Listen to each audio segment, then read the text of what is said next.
Hi, welcome to this video on ideas on how to manage and process trauma.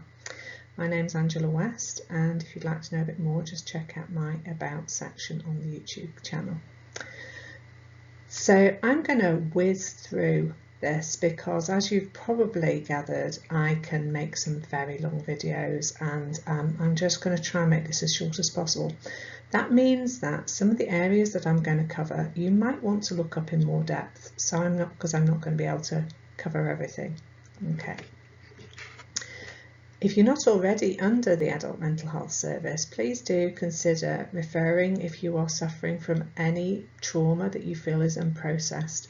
There are some really good trauma-focused therapies. The NICE guidelines currently recommend trauma-focused CBT and EMDR. The description of trauma and the ideas on how to manage and process trauma are ones that I use with clients, and they find these very helpful. So I'm really hoping that you'll find these useful too.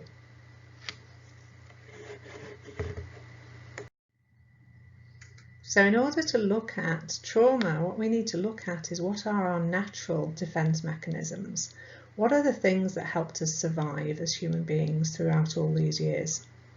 So if we go back to the Stone Age and we have a look at what it might have been like to survive in those days, I'm guessing you're anticipating there was probably quite a lot of unexpected obstacles and danger around. So people had to be very alert. Also, as human beings, we're better in groups. We're not as good on our own, and we have to be able to respond really quickly. So that means that we have what would be called a negative bias. And that is, if you were to look at this picture and you were to see a bush moving in the background, your immediate reaction is unlikely to be, oh, I wonder if a crowd of beautiful birds are going to emerge from that bush. Your action is more likely to be, oh, what's that? On instant alert. Now, the brain's doing that because it needs to anticipate potential threat at any given time to keep us safe, to help us survive. And it goes one step further as well, because it doesn't even need to see all the threat. So you could have something very small poking out of a bush, and your brain would do the rest. It would come up with every possible threat there could be that could be emerging from that bush. So can you see right at the beginning we are set to anticipate threat. So let's have a look at what happens when we experience that threat. So here we have a cave person out to do some hunting. Now the cave person has expected to see a really quite small dinosaur that's going to be very manageable. However, what happens is, just round the corner, Tyrannosaurus Rex appears. So, completely unexpected, much larger than was anticipated, and what's going to happen to our Stone Age person is going to have an immediate reaction. And so this reaction happens in a millisecond and basically involves every part of the body and mind getting ready to survive, to either run like mad, flee, always my preferred option, or fight. So this reaction that's going on in our bodies affects our entire body. So our heart rate pumps a lot faster, our breathing rate gets faster. Everything is geared to protecting our most important organs. So that means that it might feel that all the blood is coming directly from the external parts of us to the internal parts of us, and makes our heartbeat even faster. At the same time, our digestive system shuts down, because you don't really need to be sitting down and eating a hearty meal at a time like this. Equally, you don't need to be thinking about what you're going to be buying at the shops next day. So what happens is everything about your mind becomes focused on the threat, and your body aids that by making sure that your vision is more acute, that your hearing and your sense of smell is on red alert. So all your senses become much more sensitive to the surroundings. And because your mind is focused on this threat and to the exclusion of everything else, really, really hard to concentrate on anything else. So that means that not only is it hard to concentrate on anything else but the threat in front of you, it's also hard to remember anything else other than the threat in front of you. So that means now is not the time to be able to remembering what you're going to buy at the shops tomorrow. So can you see how your system is geared up at every single level to make sure that you are ready and prepared, which is why your muscles feel tight, why your breathing feels shallow, where everything feels on hyper alert and you are acutely aware of your surroundings. Now, let's suppose our Stone Age person is very successful at running away, survives to tell another tale. It takes around 20 to 60 minutes for our systems to calm back down again. And then our minds need to be able to process what happened. So let's look at what our brain does. So the Stone Age person might go back to the cave and go, hey, you'll never guess what I saw. There might be some chatting about what happened. There might be some, oh, how did you escape that scenarios going on. The Stone Age person might have a few dreams about the experience. They might find some thoughts or images intruding about it. They might find themselves just wanting to take themselves away and just on their own to just have a bit of a quiet think and reflect about what happened. But over a period of time, usually about a month, that experience is processed by the brain and is integrated and stored away. And the learning that we have from that, we are able to use for future experiences. Sometimes, however, we experience events that are over and above what we would normally expect to experience, where we don't have the support network around us that we need, or sometimes where the events that we experience are multiple, prolonged, and over a long period of time. So when that happens, the brain finds it difficult to process those memories. And that's what we call unprocessed trauma. You know that your trauma is unprocessed because it's still impacting on you in your day-to-day life. And it just feels like it's sort of in front of your face rather than to the back and in the past. It doesn't feel like it's in the past. So let's have a look at what the brain is actually doing. So I'm not going to spend a lot of time talking about the brain. There is lots and lots of information on the internet and you can look up to your heart's desire. So this is a very basic run through. But basically what you'll see at the bottom is the amygdala. That's our very primitive part of our brain. That governs our survival and it has a hairpin trigger. So that's the one that sends out all the messages to trigger a flight or fight response. It's so sensitive that you could show somebody a picture of an angry face and their brain would react, they would react as if it was actually a person. Until the information gets through to the thinking part of the brain, the prefrontal cortex, which says, hey, it's just a photo.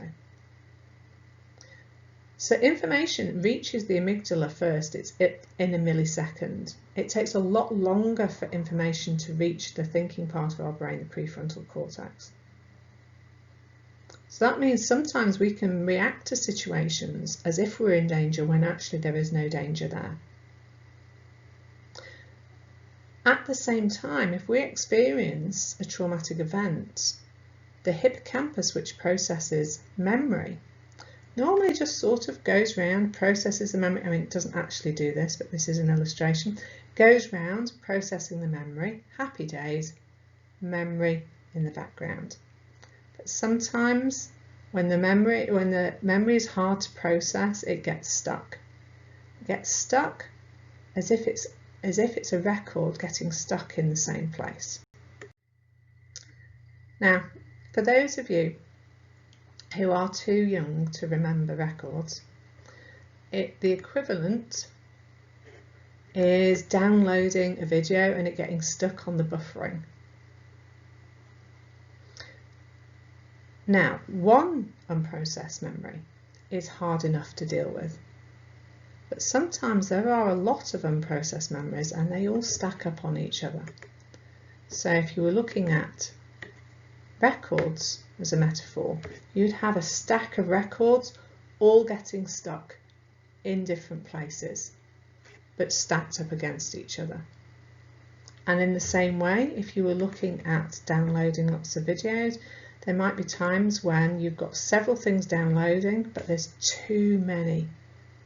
Or it may be that the internet speed's not very good, or there's technical problems, but whatever happens is you've got a stack of downloads all happening at the same time, all getting stuck at different points. And that's what it's like having a lot of unprocessed trauma. So when this happens, your brain thinks that this trauma is still happening now because the hippocampus, remember, has not been able to process it. Because it still thinks that this trauma is happening now, the amygdala reacts to anything associated with that trauma because the brain works by association. So that means sometimes for somebody, a harmless clock can bring on a flight or fight response because there's an association with a previous traumatic event. Because the trauma hasn't been processed, what you then have is recurring dreams. You get dreams that are sort of going over things over and over again. You get intrusive images coming in, you get intrusive thoughts coming in. Sometimes it can change the way that you see yourself and other people and the world.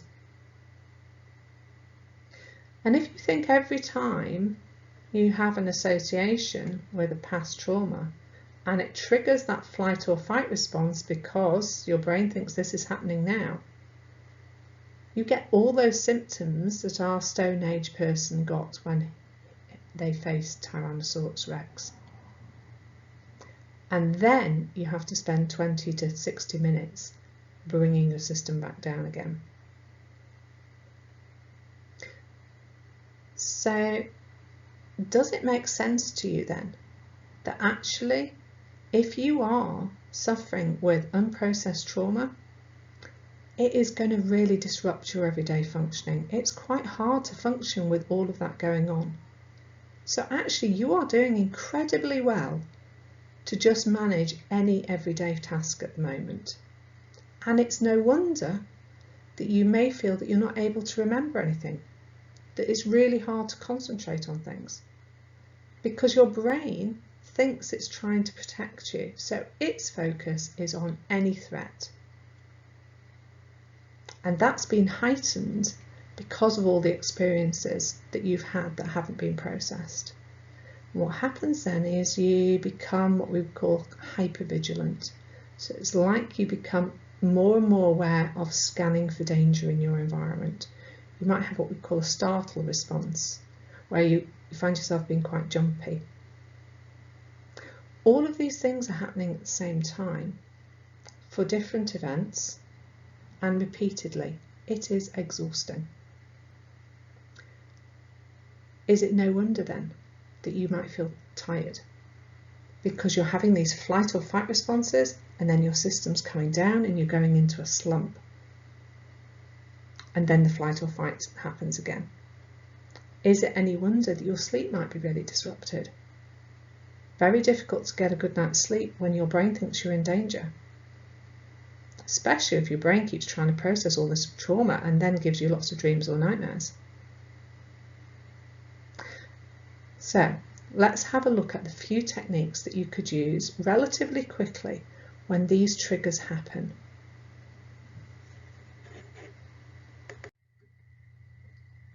What we want to do is we want to update the brain, because our brains are convinced that the trauma we experienced in the past is still happening now in the present.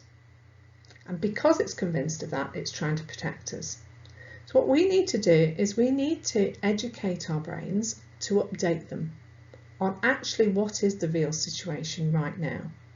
So we're updating the brain from the past to the present, a bit like updating software.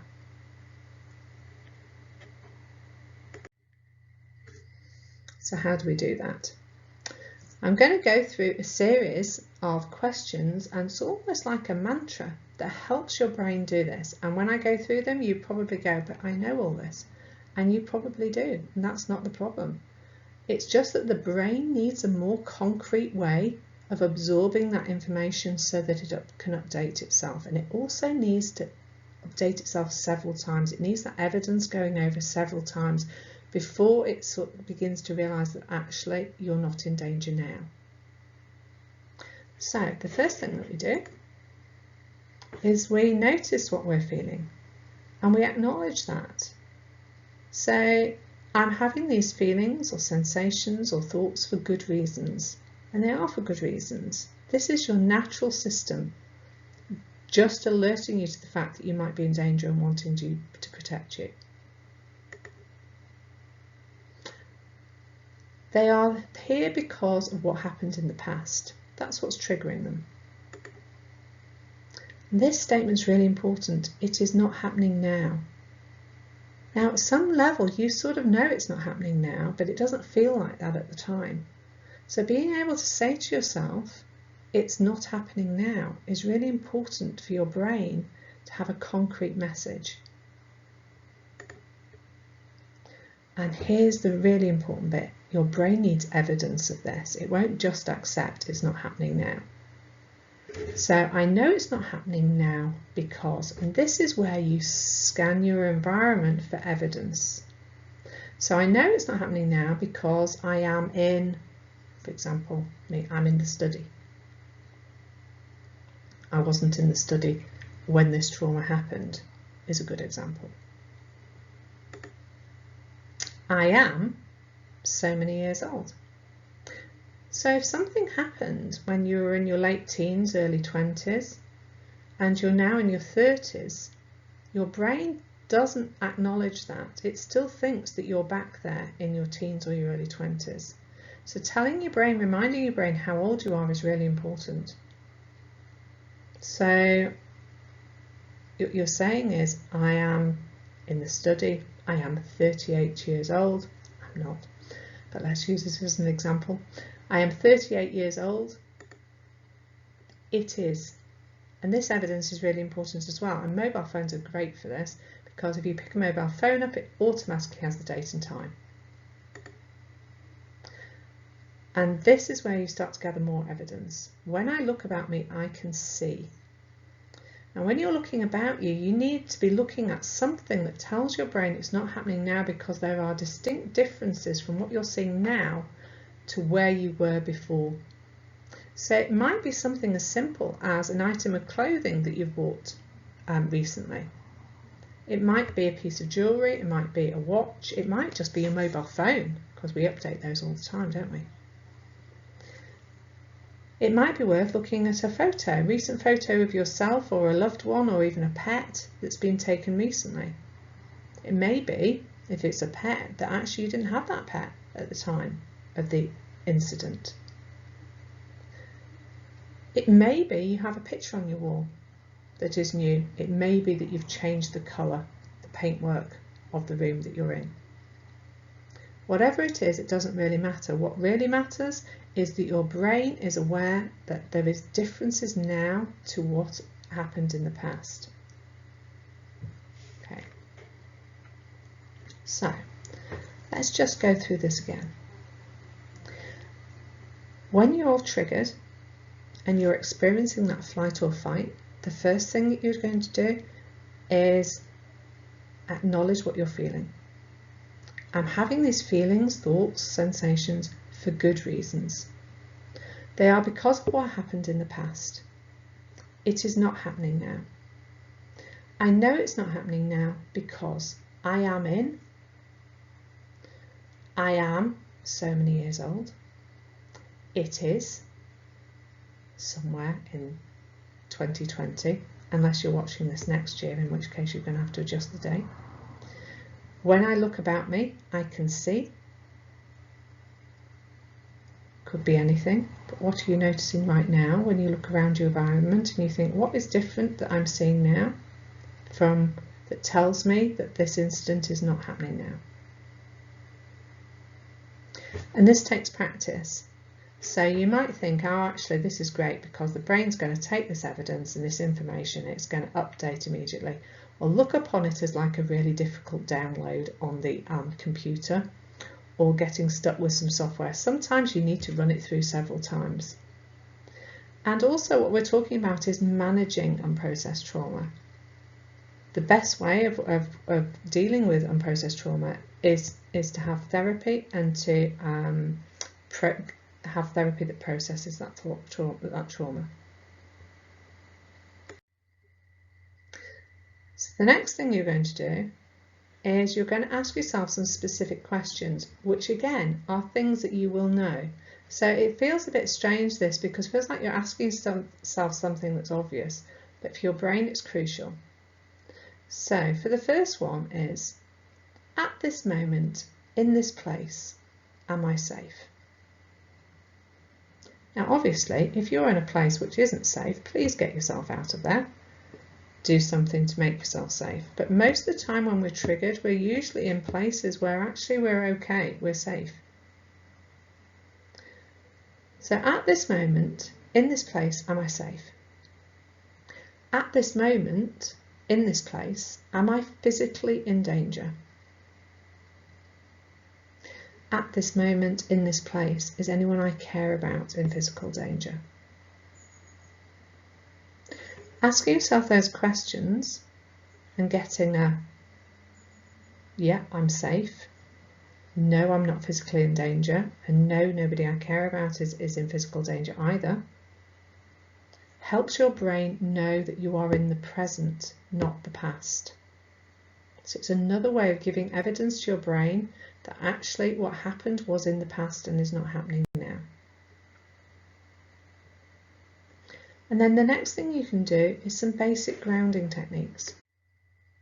So there are a lot of information on the internet, and I encourage you to go and Google as much as you can, because the more information you have, the more you will understand what is happening to you is very natural, and some really great techniques to reduce the level of disturbance that you're experiencing.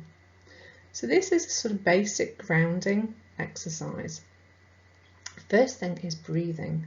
So if you remember back to the symptoms I was saying, when we have that flight or fight, we have short, fast breaths, don't we? So here's the thing about the body and the mind. Just as the mind can send messages to the body to say, actually you're in danger, red alert, let's gear up for this, so can us manipulating our bodies send a message to our brains to say, actually everything's fine. And breathing is one way that we do this. So if you think about what will happen with the flight or fight, with your shallow, fast breathing, what we need to do is we need to slow that breathing down. Now sometimes that's going to feel quite difficult to do, particularly if you're in a state of high arousal. So give yourself some time with this. You might want to just notice your breath. If you can, over a period of time, make a longer breath out than the breath that you take in, because when we take a longer breath out, our system relaxes. Imagine that you're breathing in through your stomach rather than your chest. Then as you're doing this, look around your environment and name 5 things you can see. So have a go at doing that now. It doesn't really matter what those 5 things are.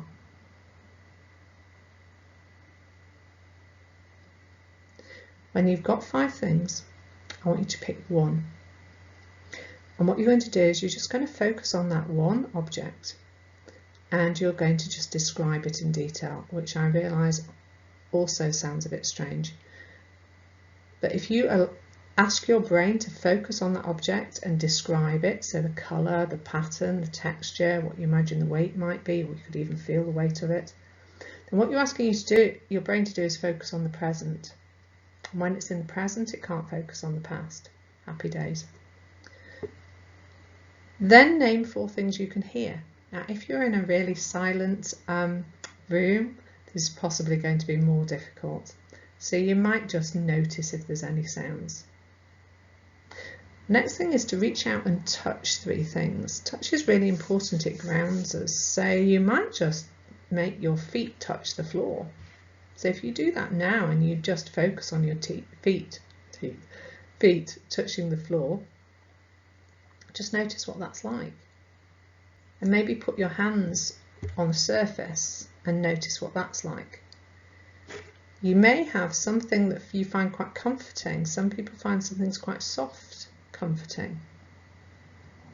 Equally, something that's cold and extreme can bring us right back into the here and now.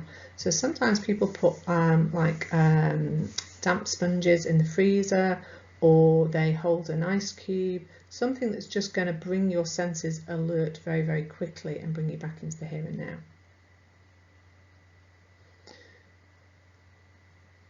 Another important one when it comes to sort of touch and the body is to move. When you think about a flight or fight response, your muscles are really, really tense. And particularly if you go into a freeze response, you're going to feel like you're quite rigidly rooted to the spot. So move. If you're sitting, stand up. If you're standing, sit down. Move your arms. Shoulders are a great one to just shrug your shoulders up and down. If you can, hold it for a few seconds and then release. Have a bit of a stamp. Intense exercise is great for situations like this because basically what your body is trying to do is get rid of a lot of energy. It's built up, your body's ready to go and it's not going anywhere. So even running up and down the stairs is really useful. Don't pace though, because if you pace, what you're doing is you're going backwards and forwards and you're likely to get more and more agitated and you're going to send another message to your brain going, whoa, I'm in danger, red alert. Another good grounding technique is to use the other 2 senses of smell and taste. It needs to be something that sort of makes you go like that. So I don't know about you, but Olbas oil always is amazingly good because it stinks. Equally, you might prefer to have like a nice perfume or aftershave by you, aromatherapy oils, something that you can just pick up and smell that brings you back into the here and now. And the same with taste. It needs to be something that sort of like is quite tangy. So those fizzy sour sweets or a lemon slice. I've put blue cheese down here, so very, very strong cheese, something that is going to stimulate your taste buds quite quickly. So then when you've done all those things, your system's sort of coming down. Now what you want to be doing is looking at self-soothing or turning your attention to a task that you'd like to get done. Preferably not something too complicated. So maybe go for a walk, have a soak in a bath, make a hot drink, put on a non-emotional program, no drama. If you're feeling like you're a bit sad or a bit low but slumpy after that, then having some time on the sofa with a blanket and hot water bottle can really help. Just make sure that you just don't do it for a long period of time because your system does need to get up and going again. And the other area that you could use on a regular basis is progressive muscle relaxation. And I usually recommend this because a lot of people find relaxation exercises with imagery quite difficult because their mind keeps taking them off into places, and which is really understandable because our minds do that, and if you've experienced trauma it's going to do it even more. Progressive muscle relaxation is really good because it works by tensing and releasing each muscle group in turn, so you have to listen to the instructions. But also what it's doing is it's teaching your body how to relax again. Which you've experienced a lot of trauma over a long period of time, your body is used to being tense a lot. So we're trying to teach your body on how to relax.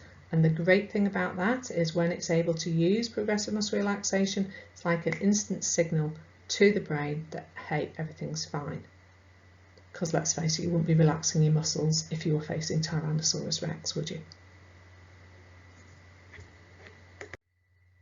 So, I hope this has been helpful. Please experiment and play with this. Some techniques work better from others, and it's basically about finding the ones that work for you. There are some great websites that you can use. The Get Self Help website is particularly good. I put some others on the description of the video that you could click on. And equally, if you're thinking, actually, after watching this video, I probably would like to get a bit more help with this, either talk to your GP, or you can self-refer to any IAP service. So if you go onto the NHS website and search for find an NHS psychological therapist service, it will come up with the one in your area. So in the meantime, I wish you well and happy experimenting.